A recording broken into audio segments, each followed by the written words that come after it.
Welcome to the Earth Your Wild podcast, brought to you by Reuserbox, providing a better way to buy cardboard boxes.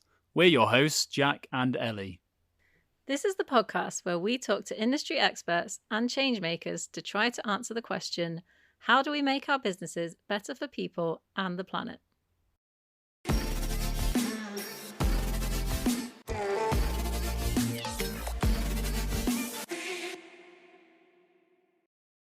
So today we're joined by Rob Holdway. Rob's the co-founder and director at Giraffe Innovation. Rob is an expert advisor on EU environmental regulations and sustainability initiatives and has a wealth of experience in helping businesses track, report, and reduce their environmental impact. Rob and Giraffe Innovation have been recognised by publications such as The Guardian and the Manufacturing magazine. Thanks for joining us today, Rob. Pleasure to be with you and Jack. Yeah, how was that intro? Sometimes I read it and people go, "That's not true." Well, I didn't think it was long enough. We could have gone on for at least 3 hours about how brilliant I am, but no, I'm joking, of course. I think one of the things that we do a lot of is obviously trying to give an evidence-based approach to companies so they can demonstrate the efficacy of their environmental claims. So that's a lot of the work we do. So that's what we've been doing with you too and Reuserbox. So we learn something every day. So we like to call ourselves environmental specialists rather than experts because it's such a diffuse area. So that's most of what we do. All right. So I guess I kind of wanted to start by understanding a bit more like how you got to this position, like your kind of journey into this industry. Oh, crikey. Well, I come from a kind of non-traditional route, but I'm not an environmental scientist. So I work with people who are like Mark Dowling and my colleague and Dr. Reece Charles, people who are absolutely just A1 in chemistry and engineering science. But I came from the industrial design route. So I started designing products. I was Newcastle Brunel Royal College of Art is my kind of like history, if you like. So I'm a bit like a cross between Dyson and Sir Jonathan Ives. I don't have the 40 billion things that maybe Dyson's got, but I come from that sort of like trying to create desirable visions of a better future, design products that people want, that function well, and systems that function well, but at the same time, trying to have some kind of environmental benefit to them. To what you're doing, whether it's at a material level or a product level or at a system level. So that's kind of what was instilled in me very early on. And I guess the seminal moment was when I was at Philips Corporate Design in Eindhoven in the early 90s. And in my in-tray, a great guy called Dr. Philip White had produced this kind of green pages, ecological guidelines for designers. And that was in my inbox, a physical, I've still got it somewhere. And it was a real sort of like, oh, okay, this is an opportunity to be creative. It's not a kind of barrier. It's something. Oh, there's an opportunity here. Now roll on. Oh, crikey, I'm getting old. But roll on many years, and there's companies, nascent sort of technologies, and companies, and inspirational people. And I'm not being obsequious, like you two, and Reuserbox. Creating a sort of circular economy and making it economically viable, and scalable. So it's evolved massively over the years. And it doesn't matter which sector you're in, there is an opportunity here, but there's not one size fits all kind of business model. And there's a lot of businesses that claim that they're environmentally friendly, but they don't bloody well prove it. So that's where the life cycle assessment and the environmental modeling that we've done with Reuserbox comes into play as well. Yeah, I think they're always the most impressive people in society, the ones that actually think about a problem and how to design a solution to it. Yeah, well, Jack, it's context. It's not like a tight idea into a tight solution. It's like looking at what the opportunities are and then trying to find the right business model. I don't like the word pivot. That was used during lockdown quite a lot, but that kind of being flexible and adaptable within the context of what you're doing is very important. But you run a business, so you know that. So yeah.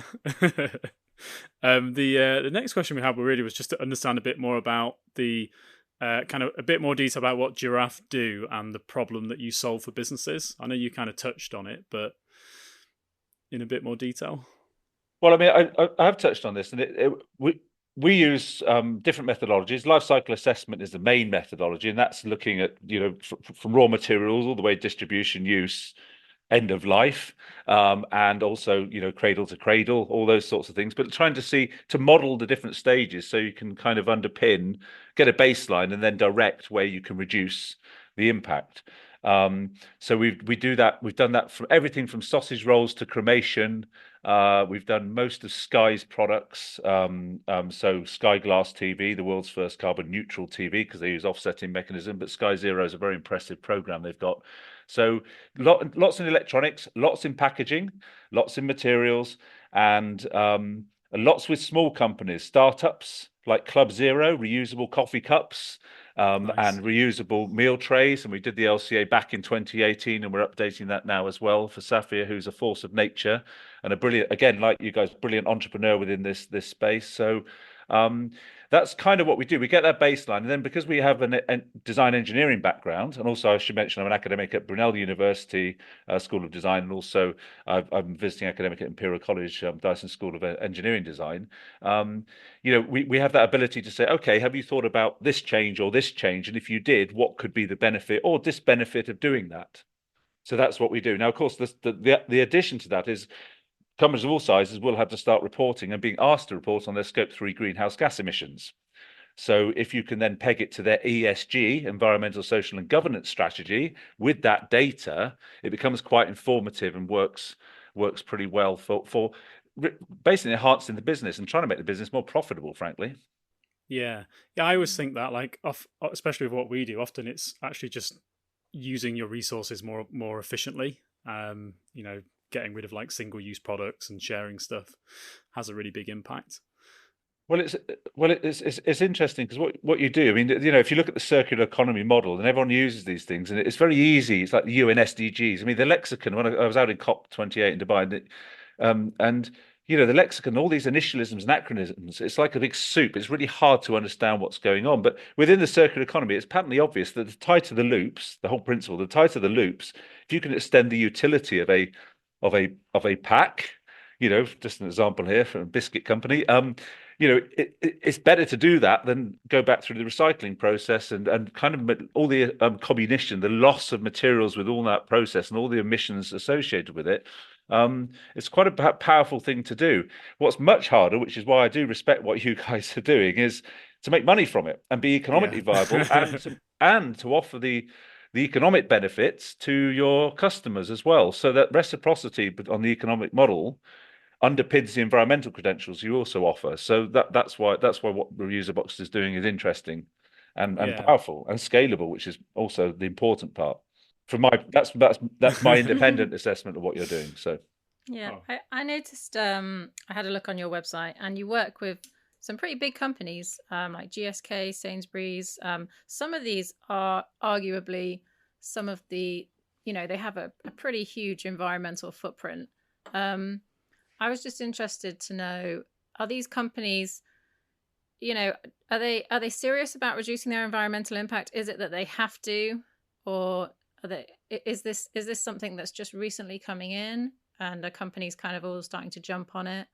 I think most people want to do good and they want to do well, but obviously there are constraints. Large corporations have the infrastructure that drives forward what they're doing. So it's like, I don't want to get into too much management theory, but it's the tail wagging the dog in effect. Because if you've got all the capex and all those things invested in a certain business model, and then someone comes along and says, "Oh, have you thought about remanufacture and reuse?" They're like, "Oh, hang on, we've amortized that over like 20 years or whatever." It's so that being flexible in larger companies is very difficult. But I think you mentioned GSK. We wrote the green guide for them quite a few years ago for their pharmaceutical packaging. Done quite a lot in pharmaceutical area, and that's a massive impact. They're being driven by the NHS requirements, obviously with their net zero requirements, etc. So most of those companies we work with have got a long history of trying to do good things and accounting for it. We mentioned Sainsbury's; they've got a very good track record, as most of the retailers have. I'm not going to criticize anyone because all companies are open to criticism, just an example, I saw a company the other day that said they had plastic-free packaging. Well, they don't, because they actually laminate their carton board stock, so it's not plastic-free, is it? Because you've got whatever micron laminate on there. So there's small things that can be done, but from a strategic point of view, most of them are realizing the global supply chain has got pressures. particularly with the geopolitical instability. The access to raw materials is becoming tighter, and the geopolitics come in there, and price fluctuations, and all the things that are less predictable. So the world is a much more unpredictable place. So using sustainability, which includes the social side of it and governance side, as a way of kind of like driving change, has become much more of a kind of central tool for the CEOs and chair people of these companies, as well as the workforce. I mean, I'm not going to be a secret to our clients, but I'm hugely impressed by the work that Sky do on Sky Zero. They're really committed. They've got a great strategy. They've invested lots of money in it, and they really take the science of it very seriously. And I think that's where we move to now. People actually want that evidence-based approach, and that's where we are. I'm guessing, because you've been in this kind of industry for a long time, maybe even since the early days. Don't tell me when you were born, Jack. But I just on that, I don't care if you're 18 or 80. You can talk nonsense or not. Age isn't a barometer of ability. Just to make that absolutely clear. But if you're implying I'm old, then fair play. Yeah. No, you're experienced in the industry. But I was interested to hear from your perspective, like how that's changed and how, especially like legislation and how businesses are changing their perspectives. I'm guessing it's changed a lot over the last sort of 20 years. It has changed, and I have to give respect to my colleague Mark Dowling, who used to be British Telecom, BT's Environment Unit Manager. He did his first step life cycle assessment, I think, in 1994, when there certainly wasn't any software. So a lot of hand calcs and that sort of thing. I think what's changed is I talk from an innovation point of view, because my company's called Giraffe Innovation, because I saw sustainability as a subset of renewal, driving innovation and change, and that was really important. So when I look at some of the companies and some of the experience, I won't name the company, but it's one of them, a global leader in home and personal care products and all that. And I was working in innovation, trying to get design in the early stages of the innovation process. Now, back then, I was working with commissioning a number of design agencies. We even commissioned the Royal College of Art Sculpture Department to come up with some weird ideas. So trying to stir things up a bit and making sure the brief and what we're driving forward had sustainability embedded in there, as well as all the other functional and brand and all the other things and supply chain requirements. And I remember this, we got all these projects submissions back, and the sustainability ones, it was kind of like, oh, no, that's for that guy over there, another department. Let's just focus. There were things like collapsible bottles and really nice, and some servitization elements were creeping in then as well. And it was like, no, that's not the brief. That's somewhere else. Now, if you roll on, which is why I shouldn't name the company, because they've done an amazing work, but now they reckon over 30% of their sales and customers are predicated on some kind of sustainability credential. Yeah. And I was in an innovation team there, and I can tell you, it's probably about 20 years ago. 15, 16 years ago, the opposite was true. Certainly the opposite. It was like, no, they're the sustainability ones. They're for someone else. Now let's focus on a blow molded bottle with a trigger spray, and let's brand the hell out of it, and then do a load of marketing to convince people that it's an amazing product, which is basically BS. I know. I mean, they did change the name of the product. I mean, so I think the ambition versus sort of like might have been great, but actually what they could enact was weak. But now they realise as things change, and there's still a massive consumer behaviour element to be done here. I think a lot of that's the big barrier at the moment, about people actually not engaging in some of these rotable systems, which completely undermines remanufacture and repair, particularly on medical devices, electronic products, etc. I think they still need to engage much more in the behavior change element, because the technology is completely doable in many ways. Yeah, so I think that's how for me how it's changed. I think they haven't necessarily brought the public along with them, but the culture, the innovation culture within those companies, doesn't matter whether they're small or large, has changed. They know it's important now. It's just that knowing doing gap, how to make actions consonant with that knowledge that it's important. And that's where companies like mine come in, of course. Yeah, that's the problem, isn't it? Because society now is so obsessed with like convenience and getting that behavior change from people, getting them to think, oh, bring your reusable shopping bag. Some people just, I'll just pay 50 pence for another one. And that's on a, yeah. Well, there is, and it's very easy to sit back and criticize, but there's a lot stuff going on reusable packaging. There's some great people working in that. Have got a very long track record of owning their own shops, in London in the early stage, and doing a great job. But when I look at it, I think, well, that's great. It's good for dry and ambient. But am I really going to take a whole load of containers back to the supermarket, little Tesco's, Waitrose, whatever it is, or M&S? Am I really going to do that? And of course, I'm the N number. Well, what's the sample? How does the typology of customers break down, and what is their pro-environmental behavior? So they're not one homogenous lump, this green consumer. And I look at some stuff that's going on now, and I think, oh, I wrote a piece for the Design Management Institute, which is American. I think it's 2002, called Pack and Go, all about packaging. And there's some great work. Andrew Jenkins of Boots was doing some great work there. And this is 22 years ago. And there's a picture of Envirovend in there, which was a fabric conditioner you brought back into Asda, because that category kind of works. But it didn't make any money, so it gets delisted. And I just wonder if they're doing this. I still think they're not learning from some of the issues about how they really engage the consumer in the practicalities of it. As you said, Ellie, people they forget their bags. I'm just off to the shops. Yeah, I'll just take this massive container of semi-clean pack. And then you've got Loop and some of the other systems that kind of work. But I'm still not convinced that that's going to be a mainstream model. And I still haven't seen any data. And I'd love someone to send it, showing me that it's economically viable. Yeah, I think the hardest part is getting someone maybe like you to help design it so that it's like an easier process than what they currently do. I think when things are harder, when there's like more friction in the way, people just aren't going to do it, apart from maybe one or two diehard people. Yeah. You end up with niche, and that's where with your business, and obviously you talk to that as well. I mean, I was surprised by the breadth and the range of the packs you had and the engagement. I thought that was the powerful thing. Obviously, a lot of businesses are engaging in it because you're making it easy for them. Well, that's the thing. We're able to remove a lot of the costs. So by being normally like 40-50% cheaper, that's that kind of it's not a hard sell anymore. People like it. Yeah. Yeah, I can see that, and I think that's why sort of like I think being new to the market, due respect, you see the opportunity, you come in and do it. You're not hampered by all this kind of baggage and departments and people saying no, you can't do that because we tried that 15 years ago. If someone says that to me again, I'm not a violent person. But the sign of madness in a way, it's like, well, you don't repeat the same mistakes you made 15 years ago. And I see that, and the other thing I think they're missing is that design thing. How you communicate the language of form through and meaning through form, and they're still pretty much they're not visually that engaging as well. But that's just a more macro thing. It's my little therapy session about looking at some of the things that are going on. But they're doing it, so good luck. Carry on trying, because at some point something will stick. Yeah.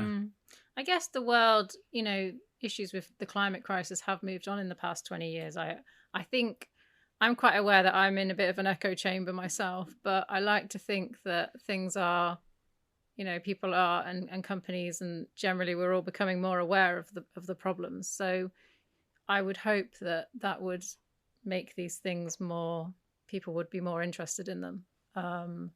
But I don't know, maybe it's down to like government regulation at the end of the day, or maybe that's a nice segue into the regulations question.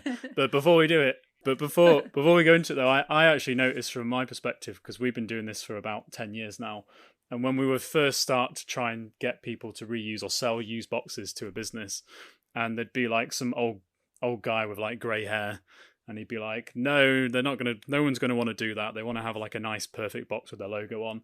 And we didn't really succeed that much in trying to overcome those objections. But what I noticed is those people have been dying out and retiring. You can't say that. Retiring then, whatever they do.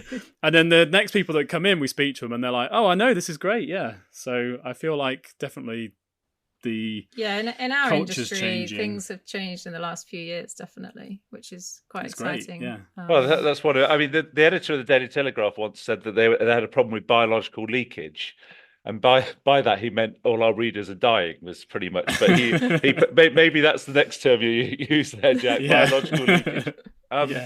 But I think there is a generational thing. But if I look at some of the professors, some of my colleagues at Brunel, for instance, Professor David Harrison, who's supposedly retired. I mean, I don't understand why they have to retire. I mean, he was doing some quite incredible work in the early 90s when I did my master's at Brunel, and and he's still still ploughing on and doing lots of PhDs and circular metals, and there's an ocean plastics project in Indonesia. So I think there were some early champions. It's whether they got much purchase from what they're doing, but they maybe went into academia rather than necessarily industry. But I think without doubt, the generational thing, and anyone with children, it's taught at school. The children, it's omnipresent on the magazines they get. Obviously, the BBC has some very good material that they might see on Newsround or whatever about climate change or some of the impacts. The only narrative I'm not a fan of course, is this scare story. We're all screwed, we're all going to die, etc. And I think that kind of the psychology of some of that dystopian future is not my favoured approach. So I think, again, once the language and the imagery and the visual representation of it is really important to show. And I think that's where David Attenborough with the Frozen Planet and Blue Planet, all that, gets it really right, because he shows quite incredible things. There's a nice narrative.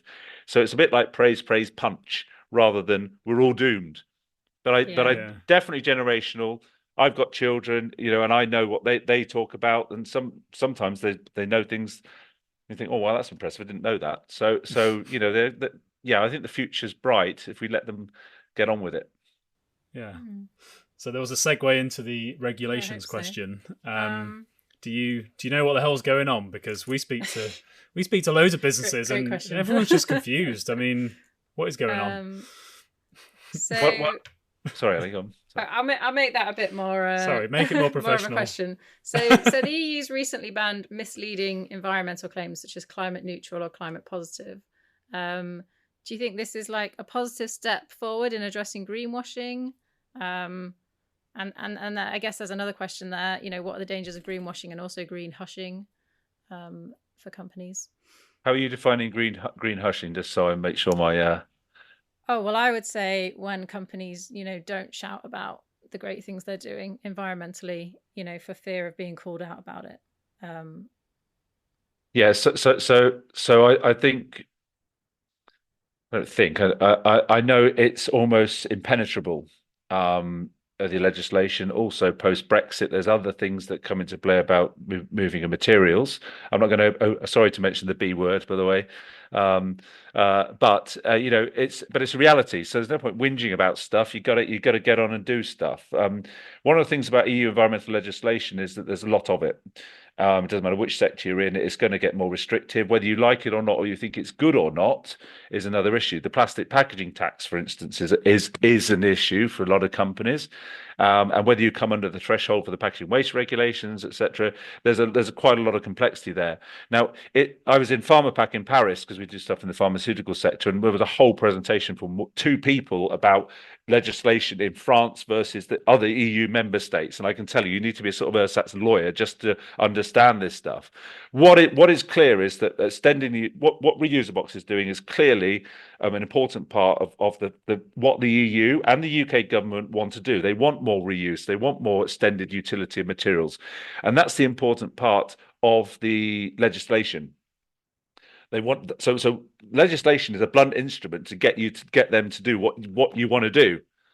So, and the circular economy is an important part of it. What tends to happen, of course, is with the greenwashing, which is disingenuously spinning your company as green when it isn't. Luckily, Reuse a Box might have a tool that evidences the benefits and disbenefits. Well, I might as well mention it. So you can get it on a client basis. So they said, we do this with Reuse a Box.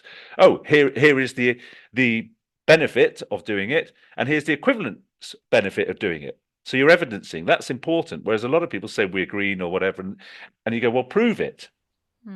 And that's what's happened with some of our clients, where they've gone to a larger food service company and said, this is reusable, so it's better for the environment. And they go, by how much? And they go, well, it's reusable. Well, prove it. That's how we got involved with certain companies. On the UN stuff as well, and this whole thing of greenwashing, there's also bluewashing. So we do a lot of work with cleaning companies and other sectors, and we did an ESG benchmarking review of 118 members of this one trade organisation. Some bloody good stuff going on, but when we went through their websites, it's using GRI and some other metrics. It's many criteria we assessed them on. Only 8 had UN SDG alignment. the one that had most of it, when you clicked on the one that they said, say, number 12 and the 12.2 or whatever, the information they had wasn't accurate. It was a different part of 12.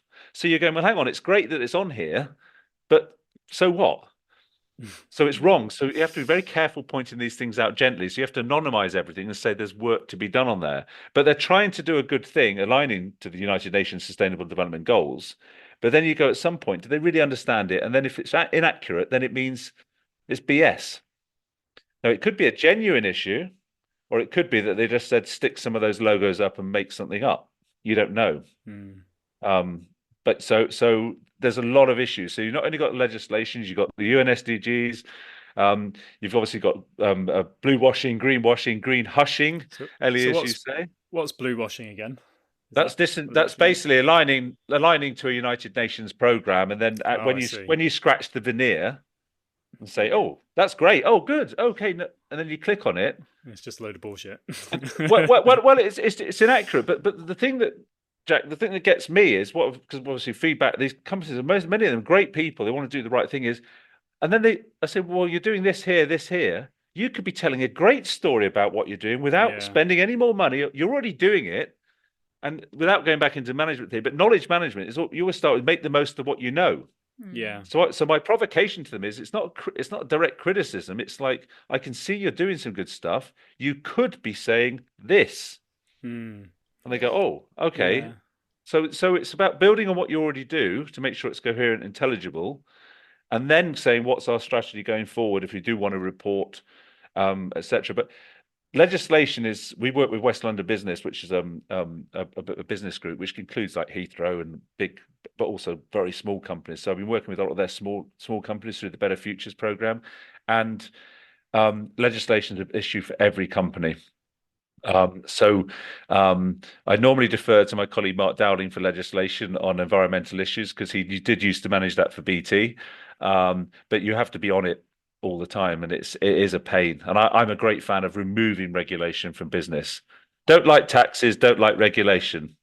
Yeah. I think, like, just going back to the greenwashing bit, because that's so obviously what we do is we help companies reuse boxes, and on the surface of that you think, well, obviously that seems better for the environment, but then we wanted to find a way to prove that to our clients. So we had an environmental calculator tool made, and then we can say, so, you know, from reusing this, you've saved this much carbon, this much water, and then we found that some of the clients we work with, because we work with companies much bigger than us, they were kind of like, well, you know, it sounds great and everything, but, you know, we're not sure we want to share it because we don't want to be called out on that. Yeah, so, we did have that with a big brand.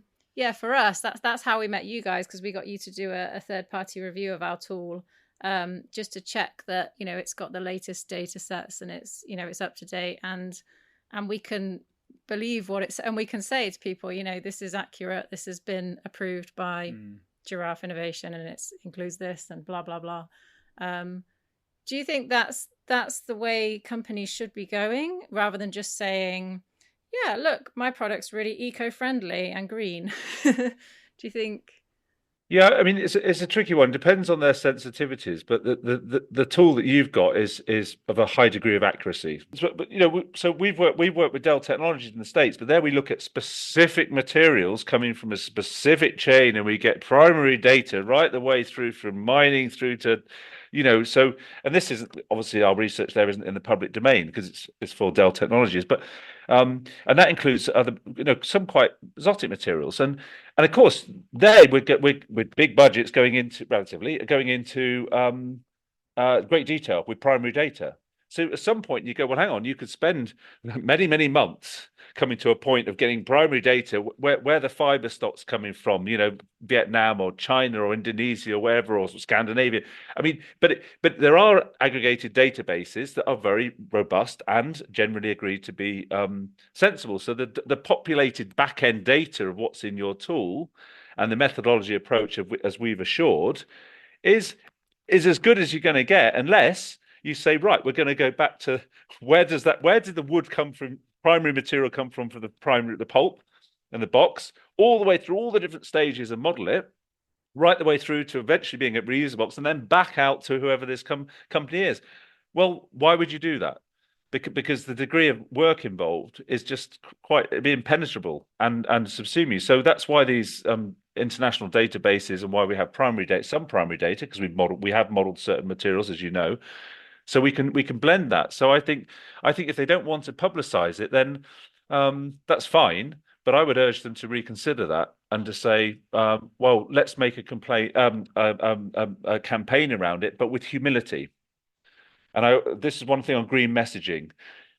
And you've got lots of stuff, and I mean extensive stuff. It's visually well presented, and you go, I get that, I understand it, but it's not too shouty. And yet your whole business model is predicated on circularity and the benefits of reuse. And I think some companies shout too much, others don't say enough. And I'd urge that company maybe to put it in their ESG report or however they're reporting, or their Section 172D if they're PLC, and report on it, but do it with humility and with reference. And then I would suggest that they're missing an opportunity if they don't do that. Yeah. That's all. That's my view. I don't know who they are. If I knew who they were, I might be able to give them a more intelligible answer. But and frame it for them. Say this is what I would say if I were company X. But yeah, it's interesting because I think most of the companies we work with, they do like to kind of see the data and to share it. So it's almost like we're trying to give them that like story, to try and get like engagement around it, and then they help spread it, and then other companies that they know might want to get involved as well. So, well, I think the word of mouth thing and quality. I don't have to tell you, but people reuse.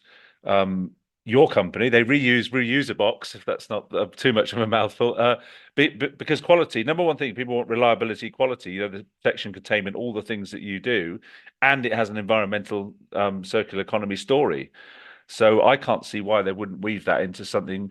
If they don't want to put it straight into their sustainability messaging and shout about it, you weave it into how they're reducing their material intensity of their operations through reuse, etc. So there's other ways of framing it, and you could put that in on number 12 on the UN SDGs, sustainable production and consumption, for instance. So there's other ways of framing stuff if they're timid about putting a explicit numeral behind it, even though Reuse Box can give them that. You do it another way, and then maybe as they build that and they see other people doing it and maybe accounting for it and getting kudos for it, they might go, yeah. And don't forget, every year, they're always looking for something new to say. So they go, what have we done this year? Oh, well, we've done scope 1 and 2. Oh, we'll do 3 now. Oh, have you got any stories? Well, actually, yeah. So Yeah, that's a good idea. I guess so for any like smaller businesses that are maybe like starting out their journey, why do you think, is it important for those businesses to be considering the environmental impact of their products or processes? Is it kind of like a nice to have, or in your opinion, do you think that businesses should be collecting data on their environmental impact and should be, shouting about that afterwards? So it depends on the size of business, but there's 4.6 million SMEs in the UK, 16 million, I think, if you include the micro SMEs. See, I even tripped over the acronym there. And then you have different sectors. So if you're starting out and you are in the clothing sector, for instance, and you're supplying caps or whatever, you might start looking at, well, where's the materials coming from? And also, do you have a modern slavery or an ethical policy to make sure? Those things for me are, paramount as well. You don't want to be sourcing materials without having some form of transparency. The same, of course, for pulp and board stock. Or is it FSC? Where's it coming from? Where's the chain of custody and all this? And of course, if you're reusing stuff, it's much more. You can evidence that quite readily, of course. So I think many more companies are actually predicated around sustainability when they're starting out, because they can see a niche, whether it's well-being in some pharmaceuticals or in some tablets, or whether it's in fashion and clothing, or certainly in food sector as well, about health and obesity. So there seems to be a kind of blending between the wellness and well-being in a lot of companies, as well as the environmental sustainability credentials. But if it's not in there, then good luck trying to get big customers and grow and scale and export, because the procurement requests now, it doesn't matter whether it's from cleaning right the way through to any major retailer, it's got a sustainability on it, and for some companies it's 30% of their marking. So good luck growing your business, and even if you don't care about it, because statistically some people genuinely don't care. But if you're in business and you've got to obviously increase revenue, and maximize revenue and growth, then you have to do it. Even if it's not about what you care about, is it? It's about what your customer cares about, I suppose. Would you say you have to care now about sustainability issues if you're a business owner? I've been saying it for many years, and as I said, Mark, early 90s, Dr. Rhys Charles we helped him with his PhD over 10 years ago. He's brilliant, particularly in the chemistry area. And I mentioned Professor David Harrison at Brunel. There's a whole load of other people I could mention, a name drop of people I've really respect and admire. But now it's become more mainstream, and I think, I was at a meeting once, a government meeting, and one of the retailers, CEO of the retailers, said, "We don't need more legislation. Leave it to us." But unfortunately, when you say that, you then go emission scandals, all the other things that come on. Yeah, when we leave it to you guys, guess what? Somehow it goes wrong. So that I'm not a fan of legislation, but sometimes you need that blunt instrument. It does push people the right way. My only beef about legislation, a point I made in Paris a couple of weeks ago, was it doesn't get invested in infrastructure. So if you're going to hypothecate a tax on packaging or anything else, or on straws, etc., you get to a point of saying, well, where does that money go? That's crucial. So the supply chain transparency, the efficacy, the social efficacy of where materials and how they're shipped and who's doing that. Child labor, for instance, still we see it, and it's shocking, etc. Rana Plaza, of course, where are these people working? Will the building collapse? So all these things, having a transparency through that whole chain, as well as looking at the environmental impact of where things are made, how they're shipped, what materials are used. Yeah, it's core to the business. Absolutely core. When you say it like that, it almost sounds, I feel like for any SME people listening, or someone starting in a small business, it probably sounds really overwhelming. Yeah. So especially with all the jargon and all the buzzwords and legislation. What's your opinion on B Corp? Because we became B Corp certified last year, and for us it just seemed like a really nice roadmap of do this. It kind of splits it up into sections, and it really helped us kind of get all of our, even though we were doing good things, obviously we hadn't got everything aligned. And what's your opinion of that? Well, I think doing something, I would never criticize someone for doing something that's positive. So you made it. The good thing about B Corp, it does give you that framework and the structure. Yeah. I'm not going to go into where some people say, well, actually, I think it's a good thing to do. I think because as you personally have described it, Ellie, structure. It gave you a structure to do it. What you got to, I always say to people though, is that that's great, but it has to have that continuous improvement, and whether that improvement is important. So I do know of a company that's gone through it. And it's about just having a sense check. Common sense is important. So they did 150 hours of volunteering and all this sort of stuff. So eventually some of the things manifest themselves, and B Corp's great. So I'll give you two examples. 150 hours of volunteering. So I know that their senior team has got 40 in it, and they've got 1,600 employees or whatever it was.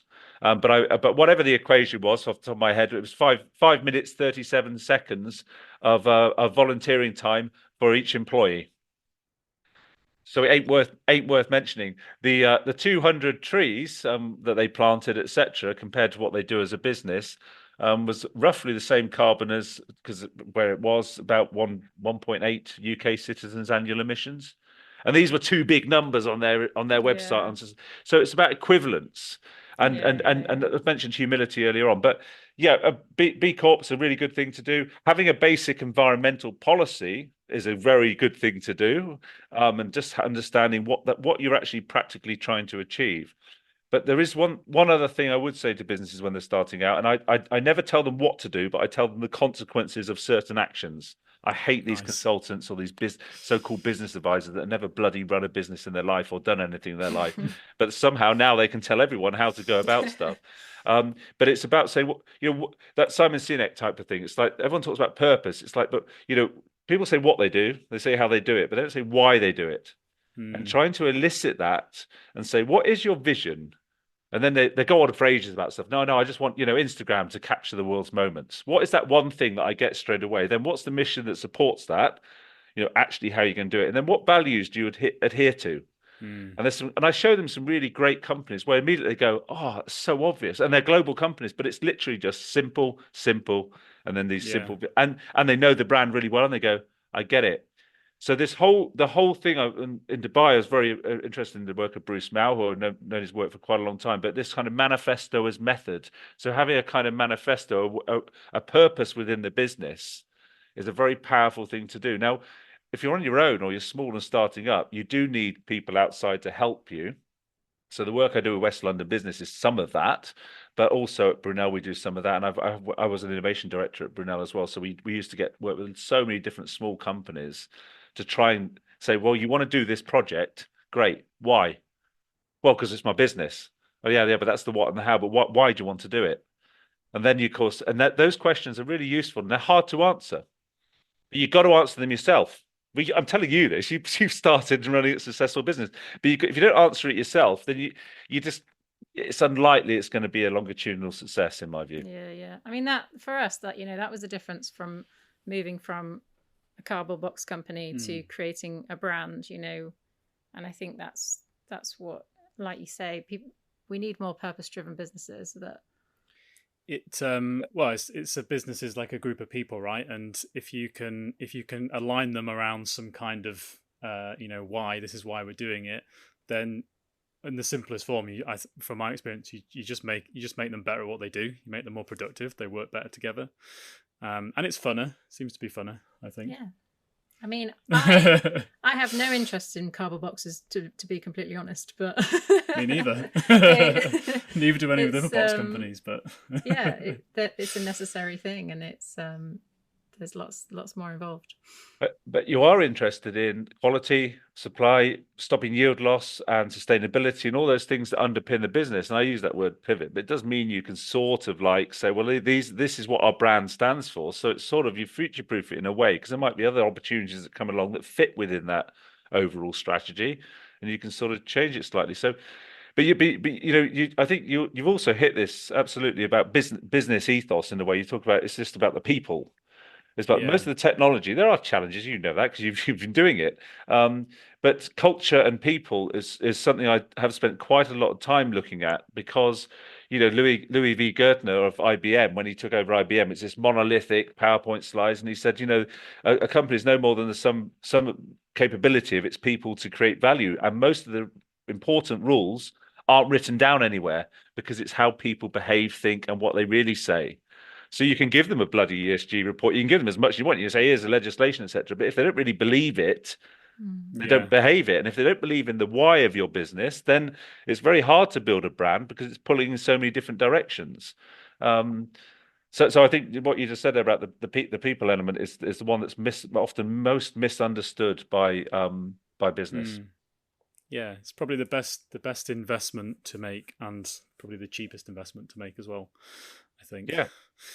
Well, it's and employing people is never easy. I've got very good colleagues, I have to say, but running a business is a fairly thankless task, and everyone thinks it's like the holy grail, but it's challenging. And I used to say there's a number of things about starting a business, just from my perspective, was you have to have analysis, some level of analysis as well, and then you need sort of like the synthesis, bringing disparate things together. And I always thought that, and then the ability to have ambiguity. So I was asked to describe what makes a very good industrial designer or sort of entrepreneur in business. I thought analysis, synthesis, and ambiguity. But then I had the other one, which is resilience, because if you've got those other things. You might not have them yourself. You need a team, obviously, and other people. But if you're not resilient, you're And the sustainability thing is part of that resilience now. Yeah, I think on that, I think having a why is probably what builds a strong resilience, because when everything goes wrong, you're like, okay, well, I know why I'm doing it, so I'm probably not going to give up. And Yeah. Well, no, yeah, if you, yeah, and there's some great people out there. And if you look at people like Branson, who I've followed for years, and I'm still a great admirer of Richard Branson and what he's doing with his AI and dyslexia stuff as well. Really powerful social efficacy of, galactic. And I mean, there are some people out there. Just I simply don't know how they do it, but they're still going after many years. So that's a rare breed, So hopefully, Jack and Ellie, in what 40 years time, we'll see you still yeah. doing many things. But yeah, sustainability is core, and doesn't matter what sector you're in. I mentioned Branson, and yeah, he's in airlines and space travel, but he's doing lots of very good work, because you can't suddenly say don't do that. It's like, no, do it, but do it within the confines of what we think we need to do for the planetary requirements. Yeah, it's a difficult one, isn't it? I guess, do all businesses need to have sustainability embedded into them? What about Shell? How do we? I was thinking, kind of the way I was trying to rationalize it is like, I think everyone should be pro business, but just try and be pro environment at the same time, and find out how that works within your business. I don't know whether Shell are doing a very good job at that, but I think I don't know how your lawyers are fixed for taking on Shell, but this is the point. Opinion without fact is a kind of prejudice, is what David Walker, who was the co-founder of Giraffe, used to say, and he was my professor at Brunel, the absolute genius guy, and he was just like trying to get, I guess that's where my sort of brain comes from working with David for many years, and. I think, I don't know. I haven't read what Shell are doing. You mentioned Shell. I haven't read what they're doing, but I do. I've had shares in a company which is a competitor to theirs, and I looked at what they were doing, and there was some massive investment going in particular areas, which were more to do with renewable and those technologies. They were funding research, so there is kind of, I've sold those, by the way. I don't own them anymore, but I inherited them for clarity purposes. I didn't go actively buy them, but anyway. But then you go, well, actually, are they doing good things? And if you do have a kind of like, are they supporting nascent technologies and companies? And yes, they have got a lot of our pensions are wrapped up in some of these companies. So there is a lot of pressure on them. So there are certain things that people do you find pretty abhorrent. You go, well, actually, I quite liked what they did around intellectual property there. I thought that was actually a good thing they did. But then the noise around everything else, because they're so stupid in so many other areas, you kind of lose some of that stuff. And I think there's a danger of that, of not sitting back objectively and going, okay, what are they doing that is good? The business model's got to change, but is there some stuff you're doing? So rather than carte blanche saying, oh, that equals bad, and then ignoring maybe things they are doing, I think then you kind of lose a bit of the narrative, and you certainly lose people if you want to take them on that journey. Can you tell I'm pretending that there's a lawyer sitting next to me here, and I'm actually couching what I say? But it's like the politician that wanted to ban. We modelled a particular toy that's sold with food globally, and we modelled it through different manufacturing routes. And then one of the politicians suggested these things should be banned. And she's standing there. I've got a picture of her. I say, here she is, and she's smoking a cigar with champagne glass and this big spill down there. So she looks like she'd be great fun to go out with. But I'm like, well, you can't be smoking a cigar and champagne. No, you can. You fill your boots. But then you can't turn around and say, I want to ban those toys in that restaurant chain, because there's a massive dichotomy there. Well, they could turn around and say, well, I want to ban cigars and champagne then. So where do you stop? So it's about saying, if you want to do that, do it, but do it within the confines of understanding what the impact is, and then saying, oh, actually, that is really bad. Let's reduce that, or let's choice edit that out the market, or people will choice edit it out, and then do things that you think are profitable, but knowing what the impact is. That's important. Yeah, I guess it's about measuring and reducing impact, isn't it? Or, in terms of things like emissions. I think it's also about, but with what you're saying, it's about trying to make it a conversation in society and with different businesses and in industries, because it's easy just to attack people, and then no one gets anywhere if everybody's fighting. But if people can actually try and collaborate a bit and discuss these problems, then they're more likely to get progress, more likely to get ideas and Well, innovation. well, well, I agree, and I work with two other colleagues at Brunel, Dr. Fabrizio Cheshin and Dr. Richard Bonser. And Richard sponsors in biomimicry, Fabrizio's Italian, but really great on the eco design. We know the popularity of the modules on environmentally sensitive design and using life cycle assessment as well has increased massively, both at undergraduate and MSc, where I'm some lot of time with MSc students as well. And it's great to see that. So they're questioning these things now.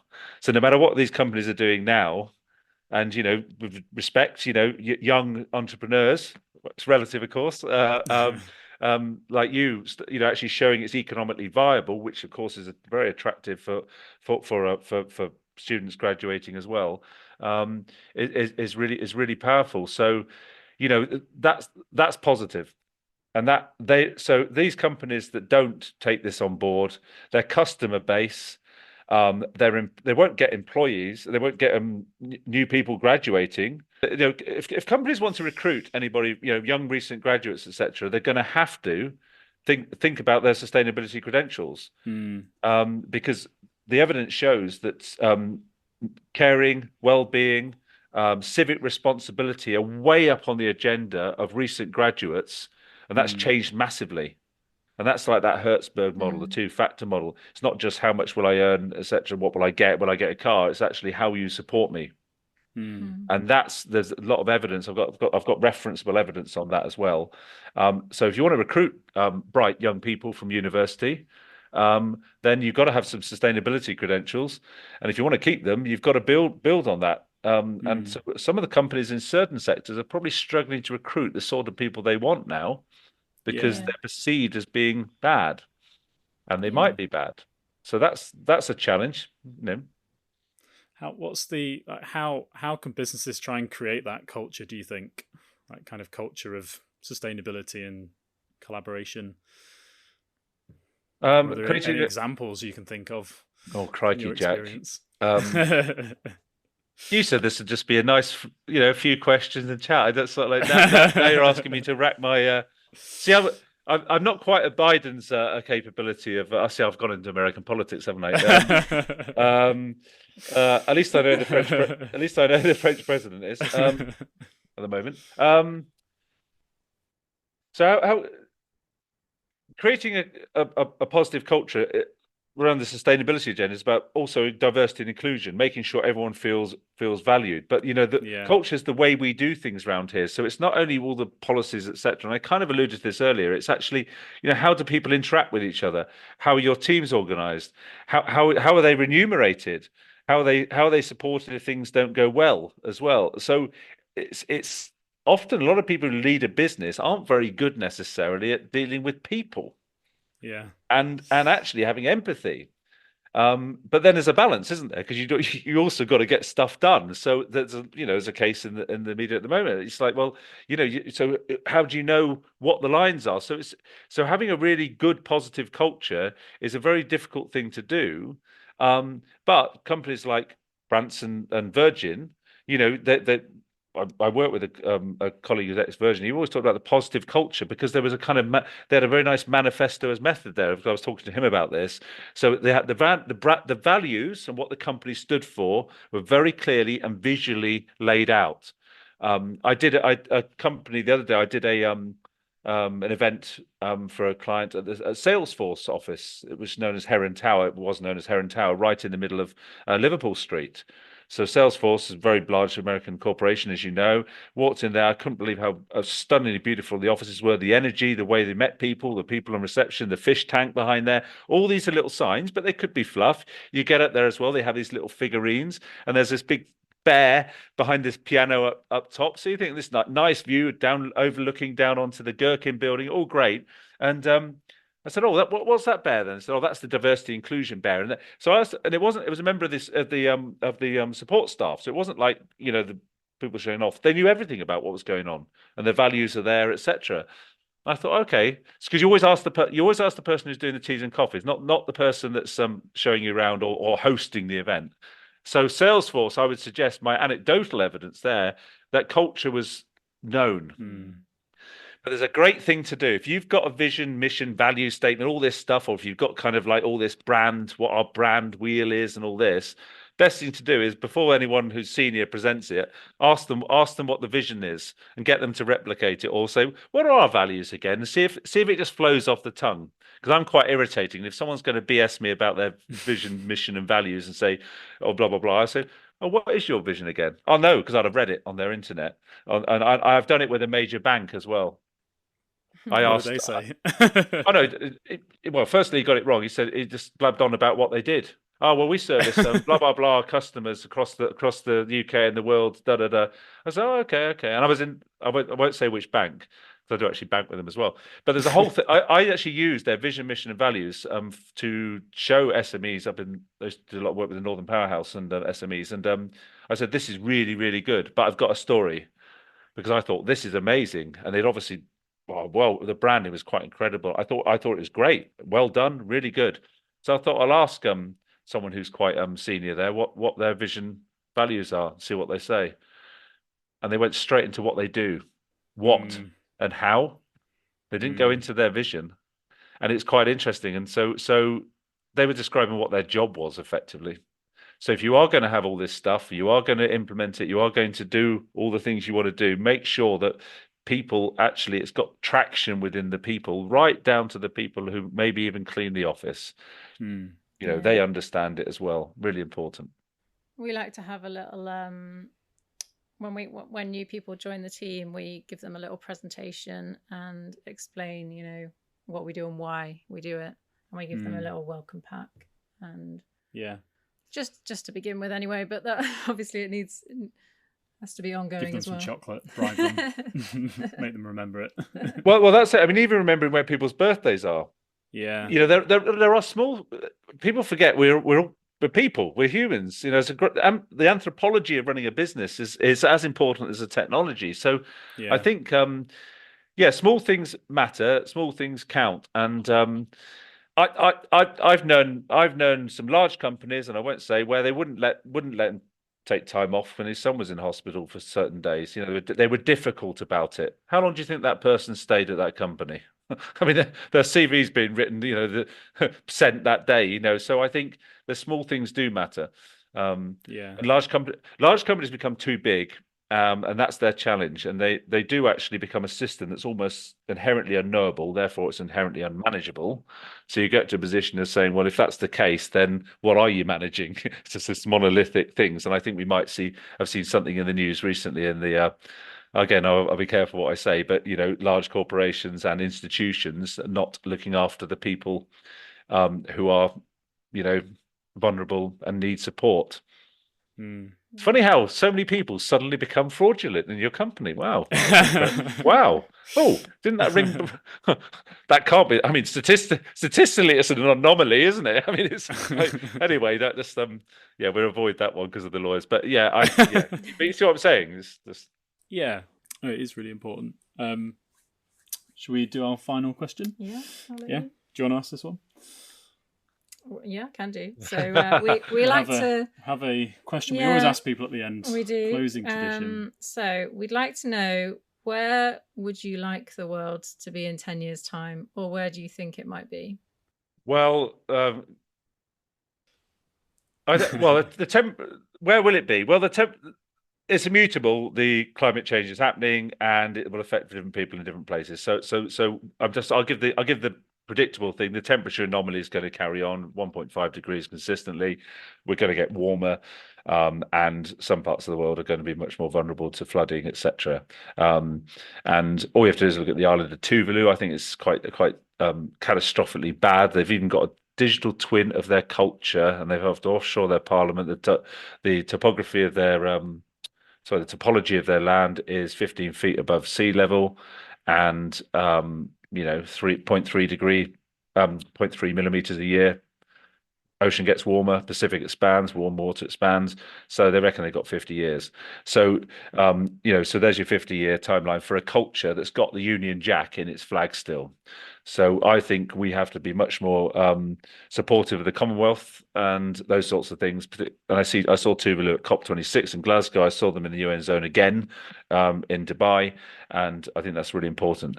And I think tapping in, the Australians are brilliant actually in a lot of the things they're doing, and I think tapping into the Aboriginal culture and using some of the historical cultures to deal with climate change is a very nice thing. And I think we could. So in 10 years' time, I'd like to see more of that inclusivity of that side of things. For me, if that was powerful out in COP, I think we're going to have a lot more. I'm hoping we'll have a lot more legislation that reinvests into infrastructure and system thinking, and we actually we get companies at all levels doing good things and accounting for it. If you want the reality, instead of mitigation, I think adaptation is going to be where we're going. 10, 15, up to 2100, the world will be a very different place. But look positive. Always end on a positive. Is if you look what happened in the pandemic, when we're pretty bright. I mean, we do a good job of hiding it on climate change as a species, don't we? But if you look at what happened in the pandemic, I think we've got a great ability to use human ingenuity of all races, all genders, etc., to deal with climate change locally and also internationally. It just needs a bit more of that political will. And a bit more friendliness between neighbouring states and the geopolitics of it to hopefully settle down. And if that they do, I think we could be optimistic. But the reality is, no matter what company, what size you are, you do have the ability to make those small changes that aggregated. But those marginal gains, when aggregated across particularly smaller companies as well, they do have a big impact and a benefit. So you have a big impact, but you also have a massive opportunity to make a difference. But the world will be a different place. It's just how you adapt to that and do your bit to try and mitigate the impacts that you have. But I am optimistic. I think we have to be. Yeah. So I mean, ask me again in 10 years' time. Sort of like, but predictions are. I mean, that's the other thing. I've read so many books are half gone. We're running out of oil. Da da da da da. And you think, well, yeah, but certain parts of the world you can now access it. So making specific predictions about what's actually going to happen is a very, very difficult thing. But when I invent my time machine, I'll sort everything out. Yeah, thanks for your time today, Rob. It was really good chat. Yeah, thank you. More than happy, and yeah, good to see you again. Thanks for listening to this week's episode of the podcast. We hope it was truly Earth Your While. For more information, visit reuserbox.co.uk/Earth Your While. And if you'd like to appear on the next series of Earth Your While, please email media@reuserbox.co.uk.